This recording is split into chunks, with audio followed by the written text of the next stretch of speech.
제가 한국 가기 전에 부활주의를 보내고 이렇게 제가 떠났습니다. 그래서 부활절에 제가 항상 다루고 싶었던 게 있는데 항상 그걸 못 다루고 있어서 요번에 이거 좀 다루고 싶다라고 했는데 때마침 감사하게도 제가 한국에 있을 때 어떤 성도님께서 문자를 보내주셨어요. 너무 궁금한 게 있다고.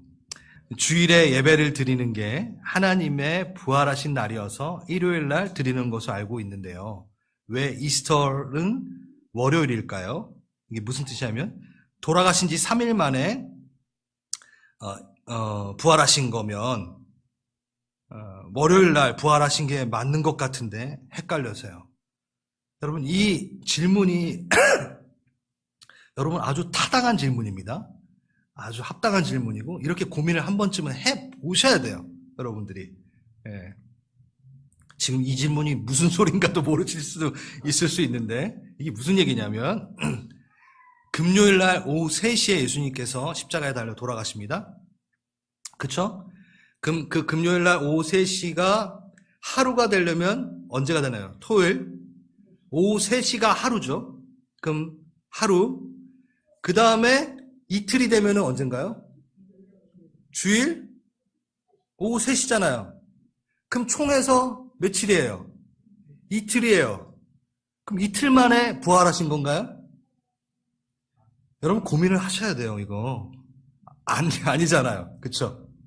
어쩌면 여러분들은 이전에 성경 공부를 한번 하셨다던가 아니면 어떤 김 박사님이라는 김 교수님이라는 그걸 창조가 그걸 들으셨던 분들은 벌써 머리가 이렇게 하면서 그게 맞지 이게 맞지 이렇게 하실 수 있고 정통적으로 이 3일에 대한 부분을 어떻게 하고 있는가를 또 알고 계실 수도 있지만 많은 분들이 제가 보기엔 모르실 거라고 생각을 합니다.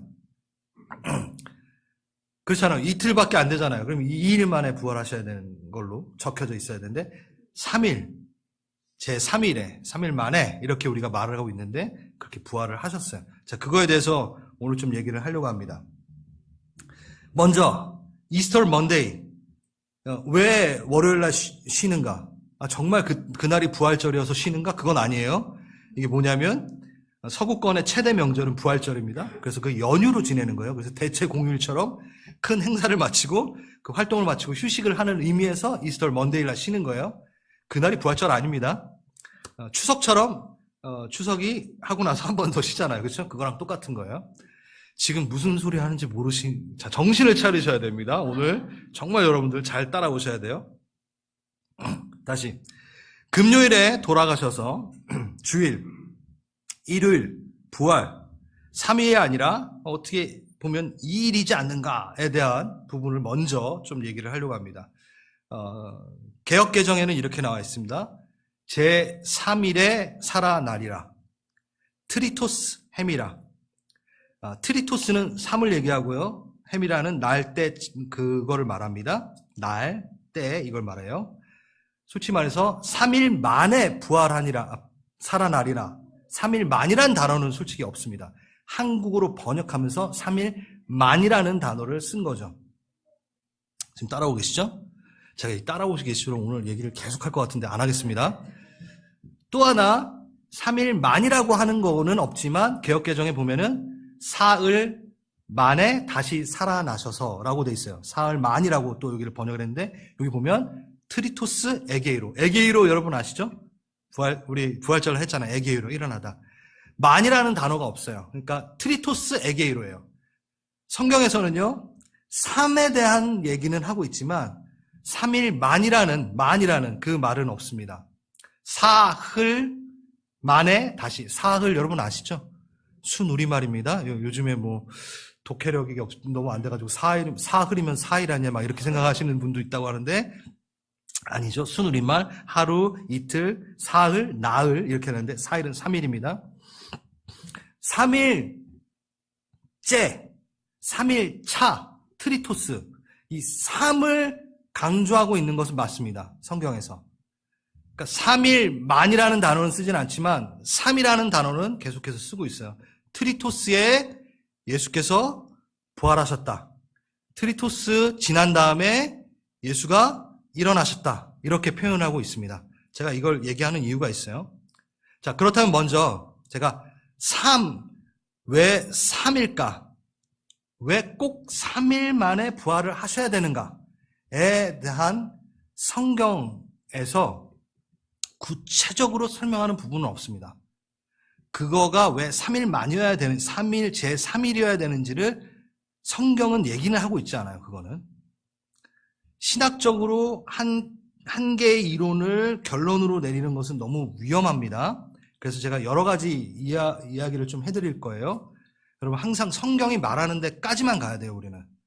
근데 우리가 성경이 말하는 데까지 안 가고, 우리의 이론에 대한 부분들을 막 겹치다 보면은 성경이 말하고 싶어 하는 것을 비껴나가서 다른 걸 강조하고 있는 우리를 발견하게 됩니다. 3일에 대한 부분은 분명히 성경은 말하고 있지만 왜 3일이어야 된다는 거는 성경은 말하고 있지 않아요. 그건 주님한테 하늘 가서 물어보세요. 예? 그런데 왜 3일까에 대한 부분은 이론적으로 그리고 많은 사람들이 얘기하기로 두 가지 이야기가 있습니다. 3. 완결의 숫자. 이건 여러분 너무 잘 아시죠? 완전수. 삼위일체 하나님의 완전성. 그래서 거룩하다. 스랍들이 3번 거룩을 외칩니다. 완전수. 성부, 성자, 성령을 찬양하듯. 그리고 창조할 때도 처음에 3일 빈 물, 땅, 공간을 만드시고 거기에다 3일 거기다 채우시죠. 뭐 이렇게 3, 이런 걸 되게 좋아해요. 성경이. 왜냐면 3이라는 완전수가 있기 때문에. 그리고 7이라는 완전수 있죠. 3, 7 안식 이렇게 되고 있죠. 또 3 또 뭐가 있을까요? 3개의 직분, 구약에 기름 부음 받는 직분. 여러분 잘 아시잖아요. 그렇죠?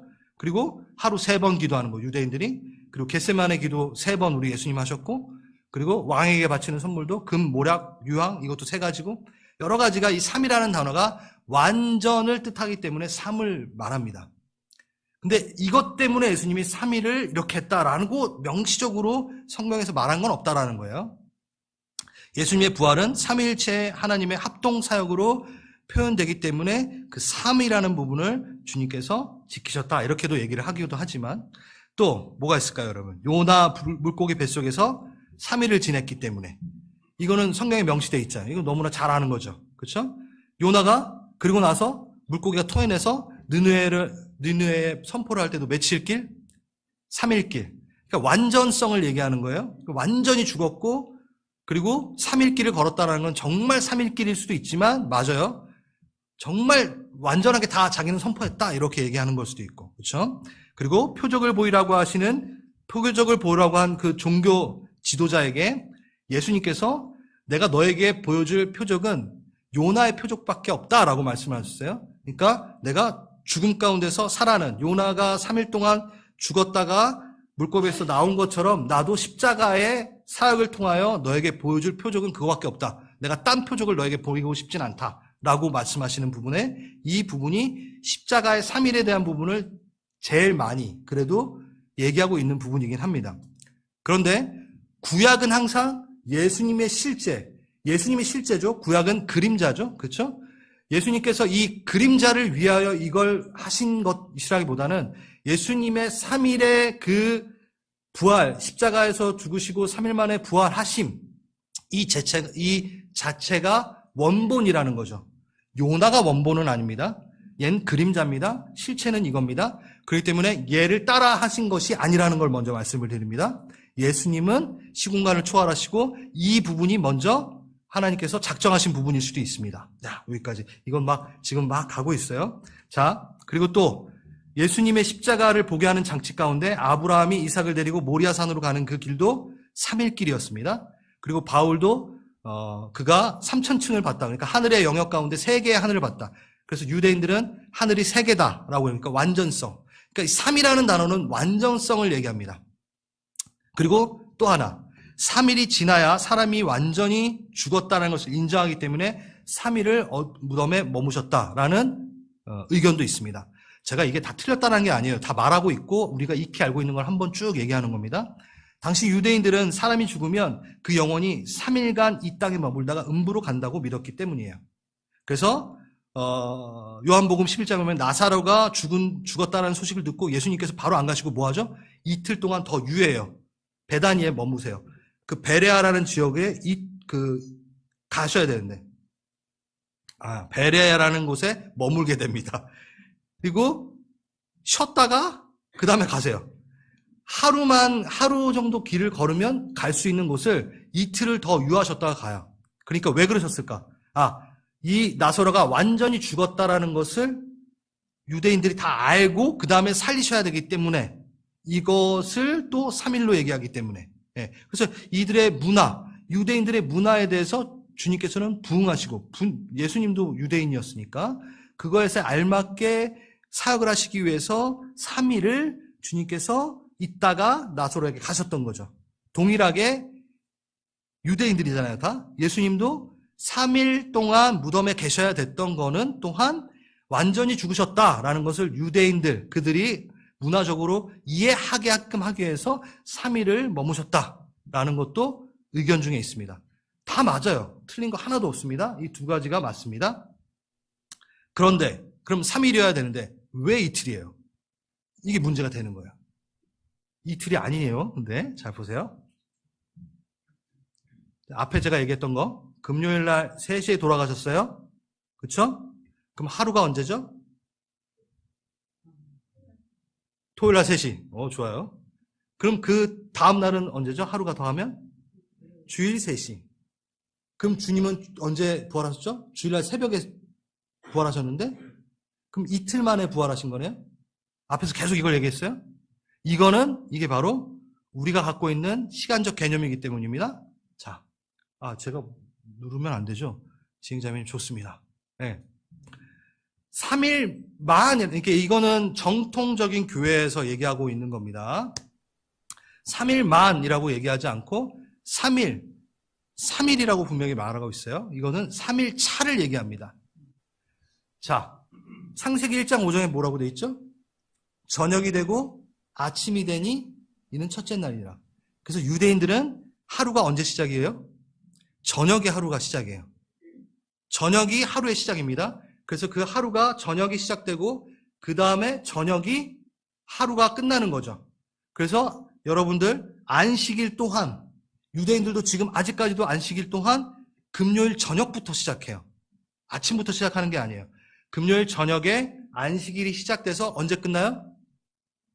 토요일 날 저녁에 해질녘 전에 끝나는 게 안식일입니다. 이게 하루의 단위예요. 그러면 지금 예수님께서 돌아가셨을 때가 금요일 날 3시죠. 그쵸? 오후 3시예요. 그럼 여기는 어디쯤인가요?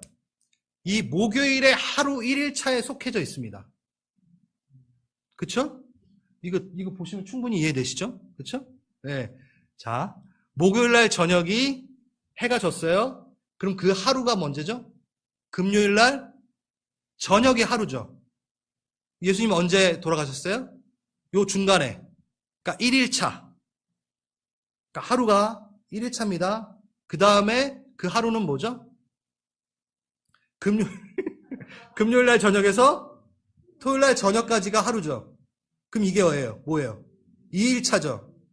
그리고 나서 토요일 날 저녁에서 일요일 날 저녁까지가 몇 차예요? 3일차죠. 그럼 예수님 언제 부활하셨어요? 3일차 부활하셨죠. 그래서 3일, 제3일에 일어나셨다, 부활하셨다라고 이야기하는 겁니다. 이해되셨어요? 네. 그러니까 이틀 만에 부활하신 게 아니라 3일 차에 부활하신 거죠. 이게 교회에서 정통적으로 계속 갖고 있는 안식일. 그러니까 여러분 예수님을 십자가에 막 매달아야 되는데 유대인들이 막 급하게 막 쪼잖아요. 왜? 안식일 날 그 일을 행할 수 없기 때문에. 안식일이 언제예요? 금요일 날 저녁부터 토요일 날 저녁까지. 그러니까 언제 빨리 매달아야 돼요, 예수님을? 해지기 전에. 그러니까 금요일 날 3시에 돌아가신 거죠. 그리고 안식일이 딱 해질녘부터 안식일이 되니까 유대인들은 빨리 처리를 해버린 거죠. 이게 바로 교회가, 정통적인 교회가 계속해서 이해하고 있는 3일 차에 부활하셨다라는 겁니다. 이거는 헷갈리실 필요 없어요. 이거는 원래 알고 계셨어야 되는 거예요. 네, 오케이. 그 다음. 네. 이거는 제가 만든 거 아니고요. 김명헌 박사님 맞죠? 그분이 창조가. 여러분 이거를 너무 좋아하시면 안 됩니다. 이것도 하나의 앞에 있는 게 저는 오히려 더 저는 안전하다고 생각을 합니다. 여러분들이 헷갈리게 하고 싶진 않아요. 자, 추승호 목사가 그리고 갈보리 셰프리 뭔가를 명확하게 하나를 딱 제시해주고 싶으면 제시하면 너무 좋을 것 같아요. 근데 성경은 그렇지 않아요. 그렇게 되면 오히려 위험해집니다. 그래서 그 가능성에 대해서 열어놓는 것은 절대 위험한 게 아닙니다. 성경 안에서 말하고 있기 때문에. 자, 이 부분에 대해서는 여러분이 따로 유튜브로 들으셔도 되지만 어떠한 부분이냐면 이 분이 말하는 것은 수요일날 예수님께서 돌아가셨어요. 그러니까 우리가 매번 수요일날, 목요일날, 금요일날 이거 고난주간 이게 잘못된 거라고 다 얘기하고 있죠. 근데 이 부분을 제가 다 아니다라고 또 말하기 싫은 부분이 또 한 부분이 있어요. 대신 아무튼 수요일날 예수님께서 돌아가시고 목요일, 금요일, 그리고 토요일 요 3일차에 부활하셨다라고 얘기를 하세요. 그러면 부활이 언제가 돼버리냐면 안식일 날 부활하시게 돼버리게 되는 거예요. 그거는 좀 심각한 문제가 됩니다. 그런데 그분이 또 말하기는 안식일 날 부활한 게 아니라 그 넘어가는 밤 이후에 저녁 이후에 부활하셨기 때문에 근데 무덤이 열린 그 무덤이 열리고 우리 마리아가 열린 무덤을 발견하고 이거는 이 주일날 새벽이기 때문에 상관이 없다. 또 이렇게 얘기를 하긴 해요. 여러분 모르겠죠? 무슨 얘기하는지 제가 지금 모르실 거예요.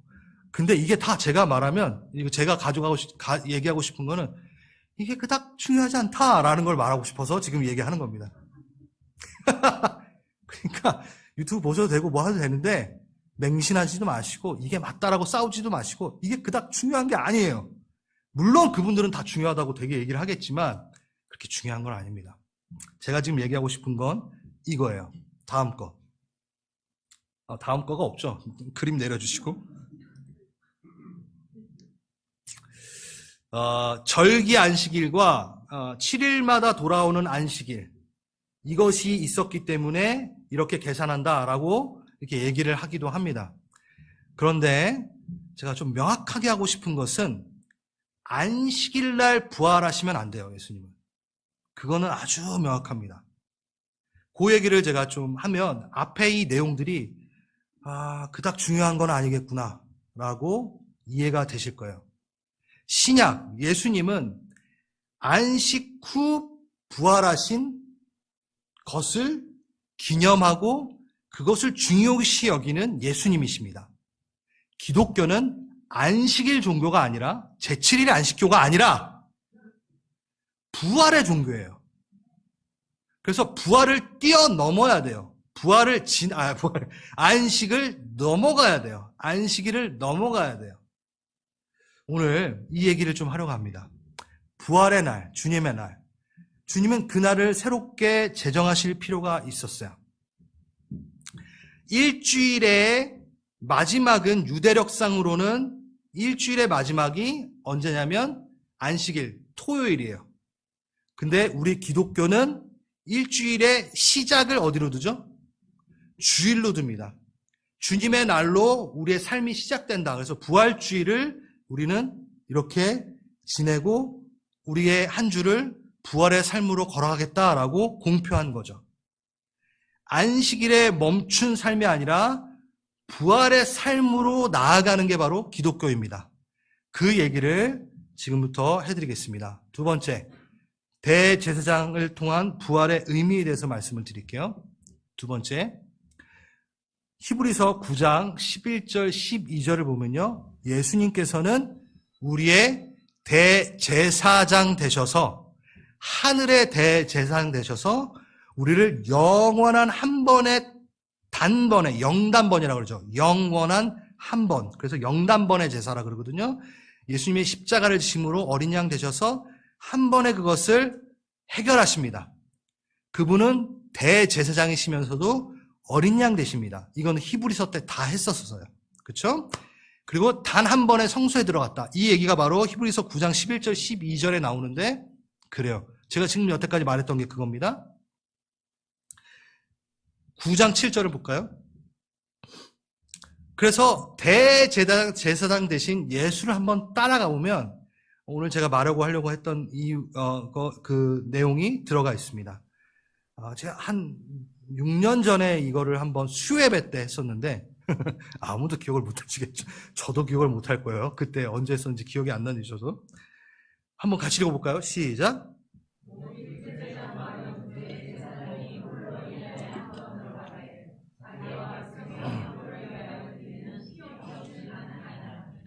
대속죄일이라는 그때에 대제사장이 1년에 한 번 들어갑니다.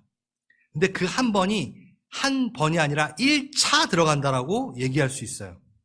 한 번 들어갈 때 그 하루에 3번을 들락날락거립니다. 그 얘기가 레위기에 들어가 있습니다. 레위기를 한번 볼게요. 오늘은 여러분 좀 어려우실 수 있으니까 설교 끝나고 한 번 더 들으셔도 되고 유튜브에서 한 번 더 들으세요. 자, 제가 대제사장입니다. 대제사장이 대속죄일 날 이제 지성소로 들어가는데 어떻게 들어가냐면 11절 자기를 위한 속죄죄 송아지를 잡아서 대기하고 있다가 향로를 가지고 들어가요. 향을 피워서 들어갑니다. 그리고 그 제단 위에 그 향을 피웁니다. 그 향이 구름날개, 언약궤 구름날개의 날개 끝이 보이지 않을 때까지 향로를 핍니다. 왜? 하나님을 바로 마주대하면 죽기 때문에 그 구름으로, 그 향로로 그걸 감싸고 그리고 향로를 핀 다음에 대제사장이 다시 나옵니다. 나오고 나서 대제사장은 피를 갖고 들어가는데 누구의 속죄를 위한 피를 갖고 들어가면 자기의 죄. 백성의 죄 아니고요. 자, 대제사장이 죄를 질까 안 질까요? 인간이 이게 짓잖아요. 그 죄를 짓기 때문에 나도 용서를 먼저 받아야 되기 때문에. 그렇기 때문에 그 어린 양의 피를 갖고 다시 들어갑니다. 그 안은 어떻게 돼 있을까요? 향로로 인해서 향이 가득한 상태고 내가 들어갔을 때 그 나의 죄를 위해 뿌립니다. 제단에. 그러면 거기서 만약에 픽 하고 죽으면 어떻게 되는 일이에요? 대제사장의 죄는 용서받지 않은 거예요. 예? 근데 살아서 나옵니다. 그럼 뭔가요? 하늘에서 내가 널 용서했다 이런 소리를 안 해도 대제사장이 그 피로 인해 대속의 제물의 피로 인해 용서함 받았기 때문에 살아서 나왔죠. 와, 대제사장은 이제 용서함 받았습니다. 할렐루야. 네. 그런데 그럼 끝나면 끝인가요? 백성의 죄가 남아있잖아요. 깨십시오, 여러분. 조심하시고. 백성의 죄를 위해 또 피를 가지고 3번째 들어갑니다. 이때부터 백성들이 관심이 있겠죠. 그전에는 대제사장이 죽어나가든 뭐 별로 관심이 없고요. 대제사장이 자신의 백성들의 죄에 그것을 대속죄를 속하기 위해서 용서받기 위하여 그 피를 갖고 들어갑니다. 들어가서 그 제단에 피를 뿌립니다. 자, 그때부터 이제 긴장해야죠. 백성들은. 나오면 용서받지만 대제사장이 거기서 또 픽 죽어요. 그러면 어떻게 되는 거죠? 백성들의 죄는 용서함 받지 못하는 겁니다. 대제사장은 죄가 없으나 대제사장이 그렇게 쉽지 않은 직분인 거예요. 대제사장 대신 예수 그리스도. 자, 아무튼 대제사장이 세 번째 들락날락 하면서 딱 나왔어요. 그러면은 어떤 일이 일어나나요? 이스라엘 온 백성이 용서함 받았습니다. 그때 할렐루야 찬양을 하고 감사하는 거죠. 어떻게? 대제사장이 3번의 죽음을 무릅쓰고 들어가는 거예요. 그리고 나오는 겁니다. 살아나오지 않으면 문제가 있습니다. 살아나왔기 때문에 어떤 일이 일어난 거죠? 용서함 받은 거죠.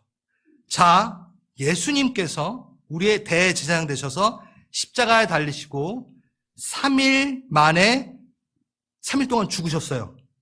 그리고 휘장 가운데 다시 나오시지 않았다면, 부활하시지 않았다면 우리는 어떻게 되죠? 용서함 받지 못한 거예요.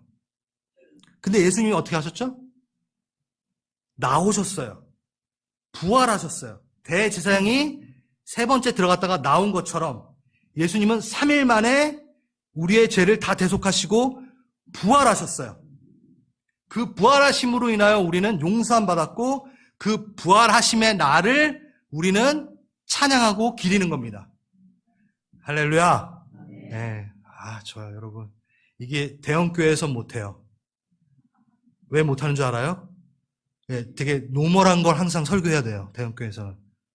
제가 대형교회를 뭐라 그러는 게 아니라, 이번에 되게 오랜만에 만난, 우리, 아무튼, 지휘자매 누님이 있거든요? 쌍둥이 누님을 만났는데, 그 얘기를 하더라고요. 저희 교회 예배를 드린대요. 예. 왜냐면, 대형교회 예배, 제가, 주여 용서하세요. 지금 죄송합니다. 노멀한 걸 할 수밖에 없다라는 거죠. 이렇게 설명하고 뭐 이렇게 세분화된 거를 얘기를 잘 못한대요. 그래서 그냥 다 두루두루 알 수 있는 정도, 두루두루 적용할 수 있는 정도로. 근데 우리는 다릅니다. 막 이런 것도 하는 거예요, 제가 지금. 저도 원래 할까 말까 하다가 여러분 이해할 수 있죠? 나왔어요. 부활하셨어요. 그럼 우리는 안식. 자, 우리가 보통 누가 돌아가시면 뭐라 그러죠? 안식에 거하셨다라고 얘기하잖아요. 그쵸? 죽는 것을 안식으로 치잖아요. 그쵸? 우리는 안식일의 종교가 아니에요. 부활의 종교예요. 한마디로 말해서 그 휘장 안에서 죽은 상태로, 안식한 상태로 있으면 안 되는 종교예요. 그러니까 3일 만에 뭐 해야 돼요? 무조건 나와야 돼요. 우리 예수님이. 부활해야 돼요. 그러니까 우리는 안식의 종교가 아니라 부활의 종교라 얘기하는 거예요. 부활로서 우리는 완성된 주님과의 관계를 유지하는 겁니다. 안식일을 지키며 주님과의 화목을 이루는 자들이 아니라 부활을 통해 하나님과 화목을 이루는 종교입니다. 그러니까 그렇기 때문에 안식일날 주님이 부활하시면 안 돼요. 부활 주일날 안식을 뛰어넘어, 안식일을 넘어 그 다음에 부활 주일, 일요일날 부활하셔야 됩니다. 그렇기 때문에 우리는 제7일 안식교가 아니고, 아무튼, 부활주일, 주일입니다.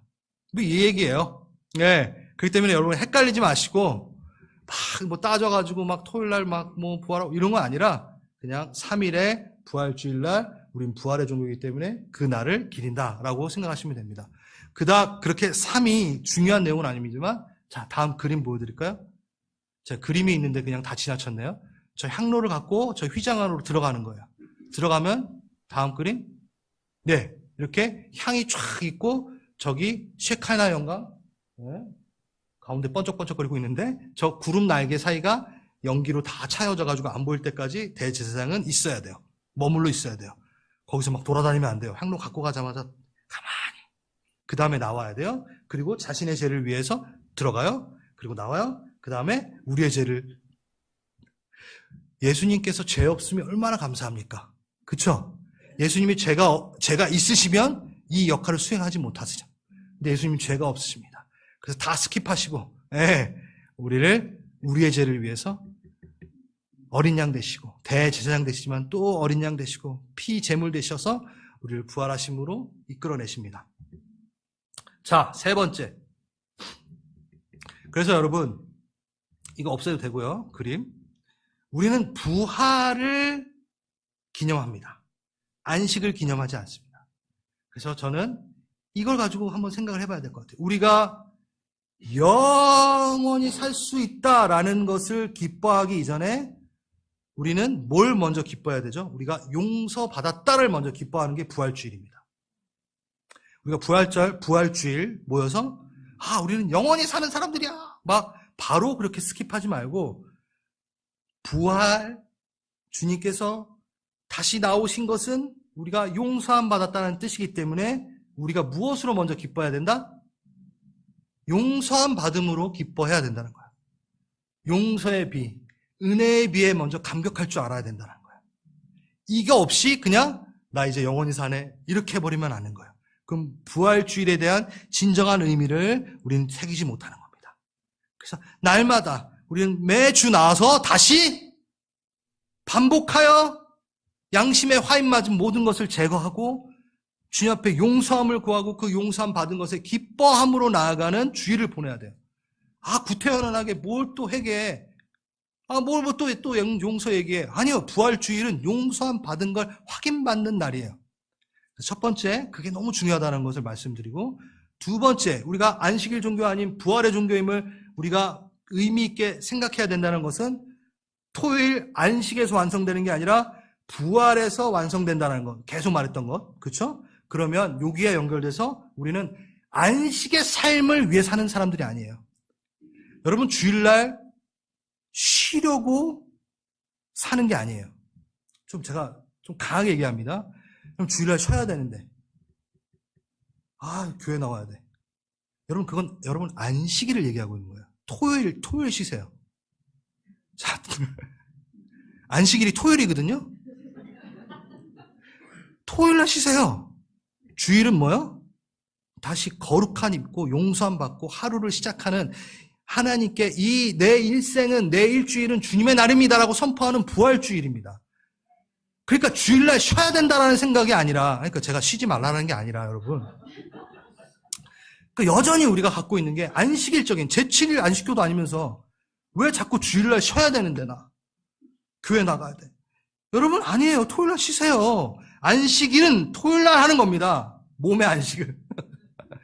네, 주일날도 쉬어야죠.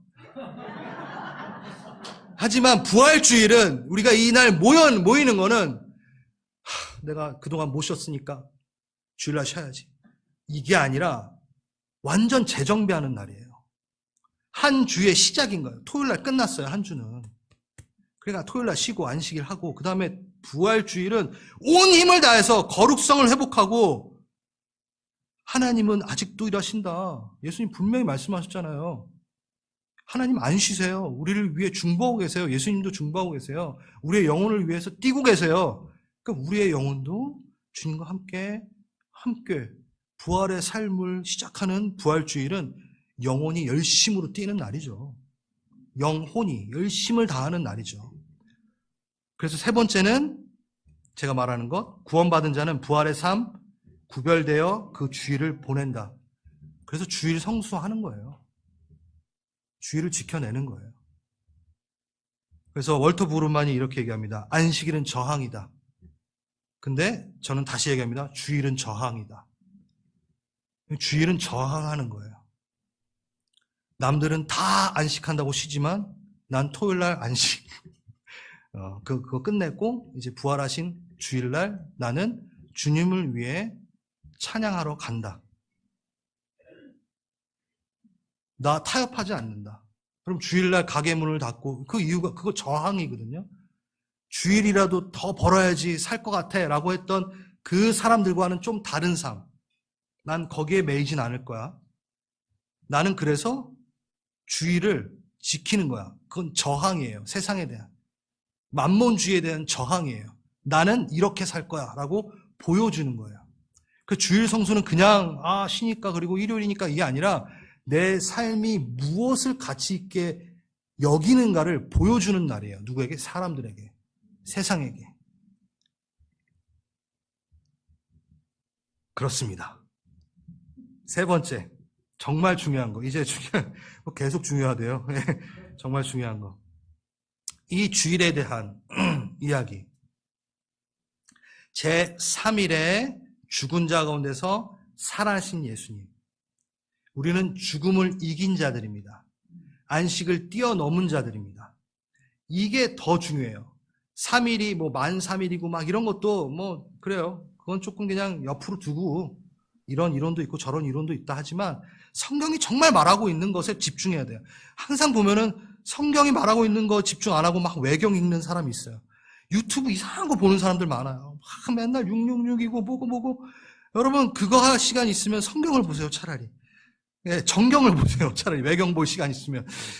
이걸 성경은 뭘 말하고 싶냐면 제3일에 죽은 자 가운데서 살아나신 죽음 이기신 예수를 따라 너도 죽음을 이겨라 라는 것을 얘기하고 있습니다. 오늘 본문 그리스도께서 죽은 자 가운데서 다시 살아나사 잠자는 자들이 첫 열매가 되셨도다. 예수님의 완전한 죽음이 완전한 부활로서 이루어지고 다 이루었다 하는 그 구원의 길을 여시는 것. 이게 우리에게 가장 중요하죠. 히브리서 2장 14절을 한번 보겠습니다. 이 마지막 거를 제가 얘기하기 위해선 이걸 좀 같이 봐야 돼요. 같이 읽겠습니다. 시작.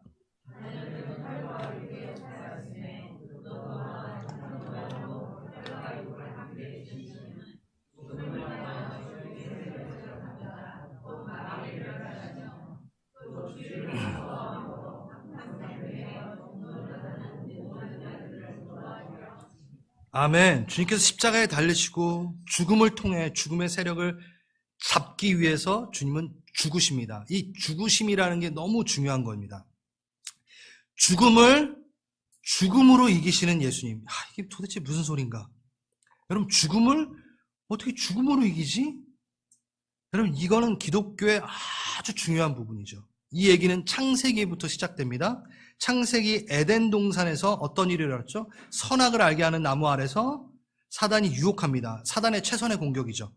사단이 뭐 못해요. 사람을 이용해서 사람이 죄짓게만 만드는 정도뿐이지 사단이 막 뭔가를 뭘 못해요. 그러니까 유혹만 할 뿐이에요. 근데 그 유혹에 넘어가죠.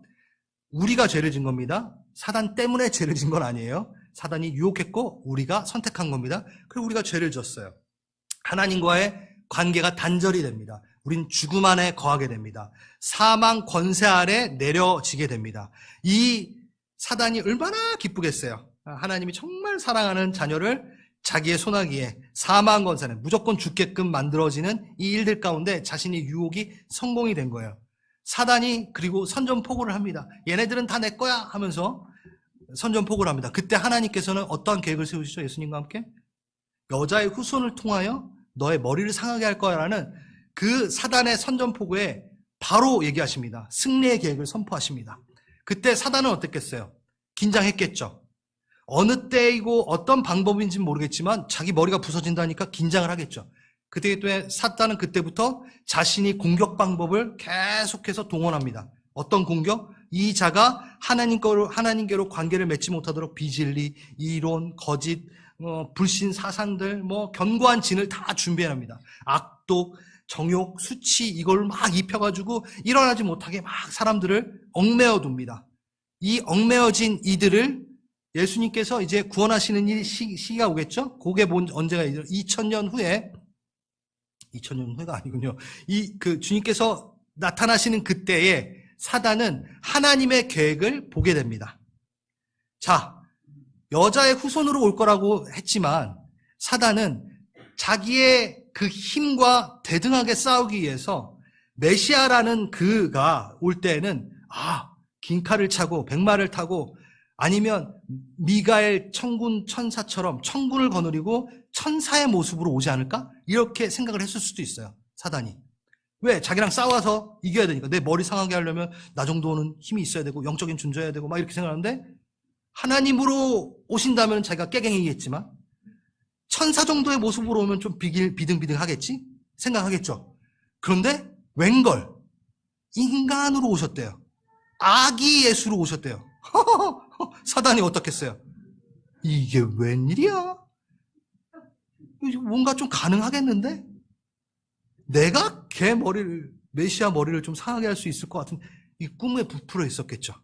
사단이. 네, 그렇지 않을까요? 네? 자기 머리 상하게 할 거라고 막 긴장하고 막 엄청 막 준비하고 있었는데 연약한 인간으로 온다라는 거야. 와, 가능하겠어. 내가 좀 한번 해볼 수 있겠어 하면서 입가에 미소가 딱 번졌을 거예요.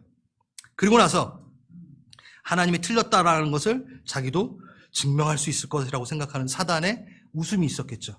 시간이 되었습니다. 진짜 시간이 되었습니다. 사단은 오랫동안 준비한 견고한 진과 무기를 동원해서 예수를 잡습니다.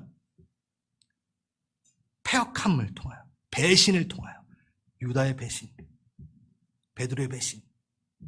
그 모든 것, 그 악독들, 그 죄악을 다 종교 지도자들의 시기 질투 다 이용해가지고 예수를 잡아요. 그 십자가에 매답니다.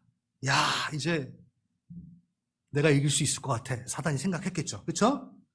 그래서 사단은 마지막 죄의 모든 잔을 마신 예수님께 죄의 건세가 어디 있느냐? 사망아, 너가 쏘는 게 어디 있느냐? 사망은 언제? 죄에 대해서 권세가 있습니다. 죄가 아닌 것은 권세가 없어요.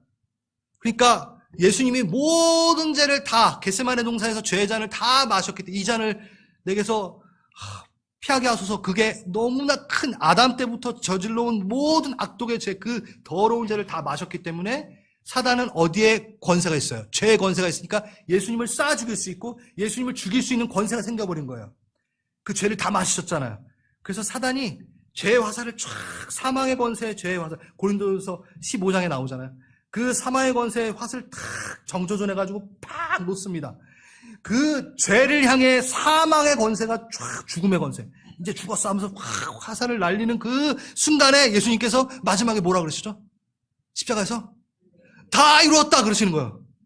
잠깐만, 이게 뭐야 이게? 다 이루었다? 뭘 이루었다라는 거야?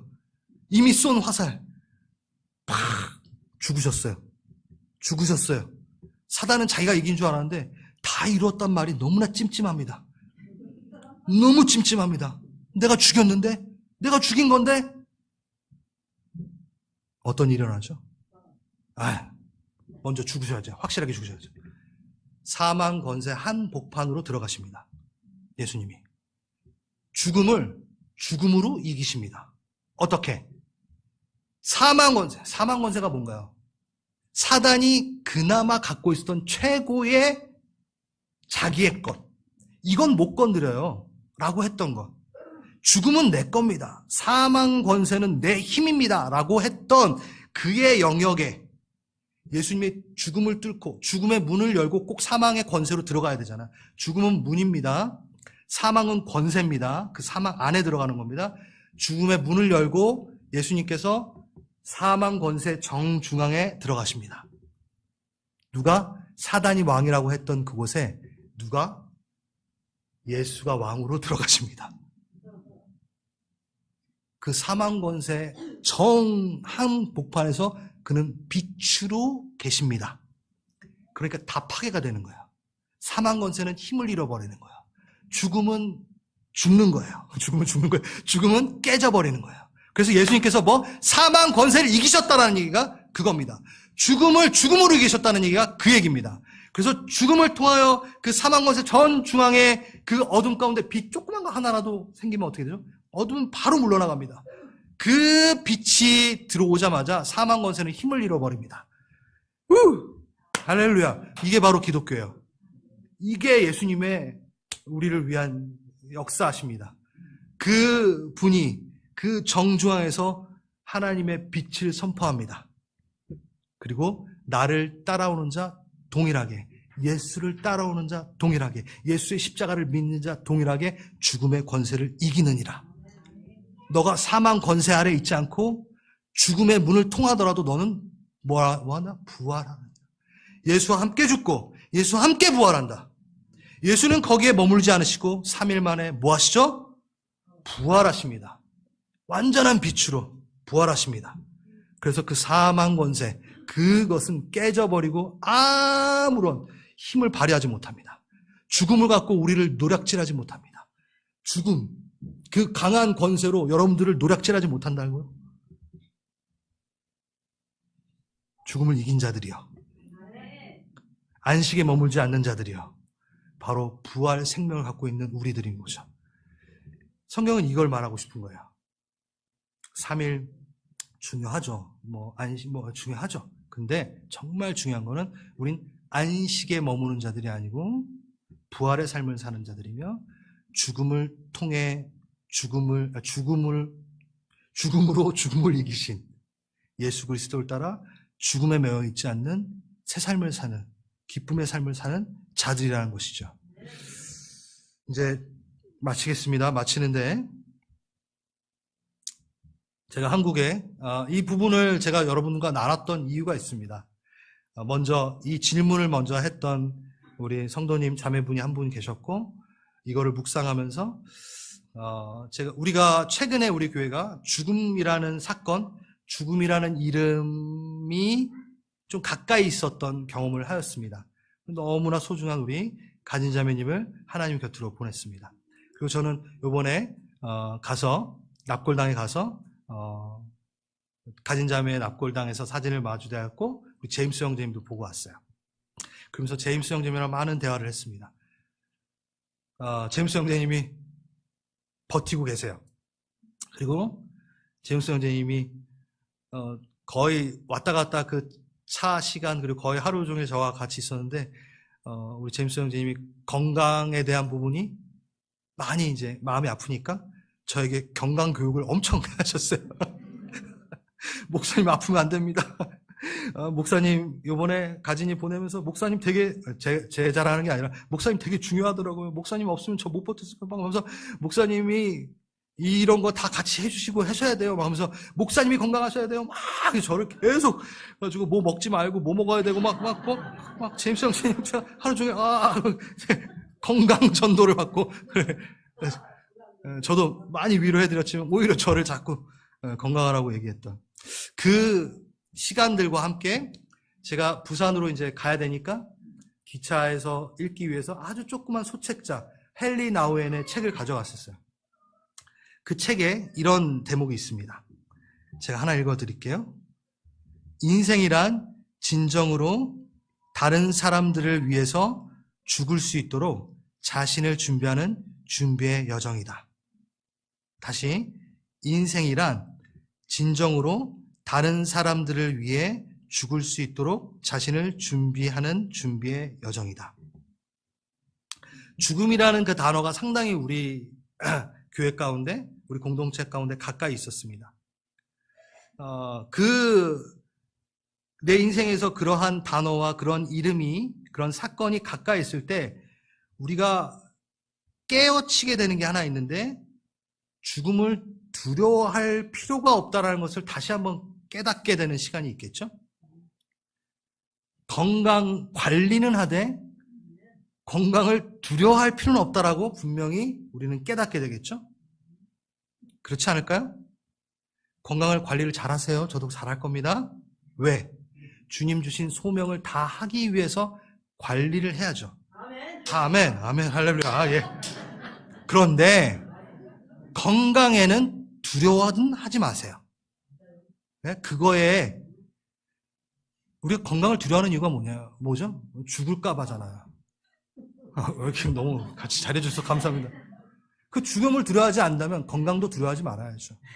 관리는 잘하되. 제가 뭘 느꼈냐면 우리 모두가 소명을 갖고 있어요. 무슨 소명?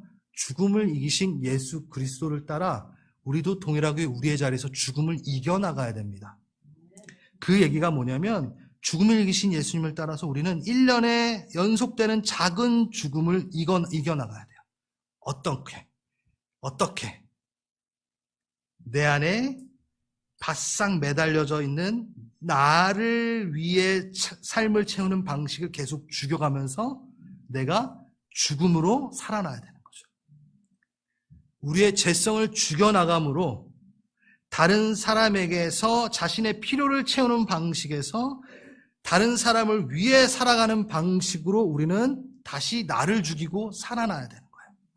예수가 그렇게 하셨다는 거예요. 예수님의 일생이 어땠죠? 십자가를 향해 가셨어요. 죽음을 향해 가셨어요.